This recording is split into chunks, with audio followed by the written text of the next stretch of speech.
শীতের এই মৌসুমের বিশেষ কোনো আমল আছে কি? হ্যাঁ ভাই, শীতের বিশেষ কিছু আমল আছে। শীতের একটা গুরুত্বপূর্ণ আমল হলো, শীতের সময় দিনগুলো থাকে ছোট, পিপাসা লাগে কম, ক্ষুধা লাগে কম, চাইলেই নফল রোজা রাখা যায়, দেখতে দেখতে দিন পার হয়ে যায়।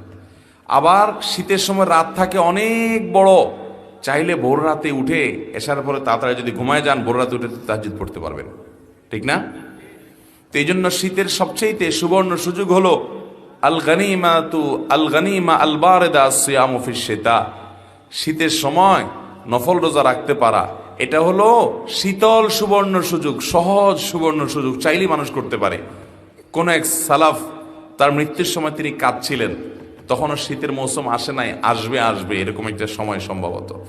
আশেপাশে লোকজন মনে করছেন উনি সবাইকে রেখে দুনিয়া থেকে চলে যেতে হবে, মৃত্যু হবে তার, এটা আঁচ করতে পেরে তিনি চরম অসুস্থ অবস্থায় কাঁদছেন বোধ হয়। তিনি বললেন, না, আমি কাঁদছি মূলত প্রতি বছর শীতের সময় আমি দিন ছোট থাকে, রোজা রাখতে পারি, রাত বড় থাকে, চাইলে ইবাদত করতে পারি, তাহাজ্জুদ পড়তে পারি, অন্য সময় না পারলেও, তো এই যে সুযোগটা আমার হাতছাড়া হয়ে যাবে, সেজন্য আমি কাঁদছি যে সুযোগটা তো আর হয়তো আমি পাবো না।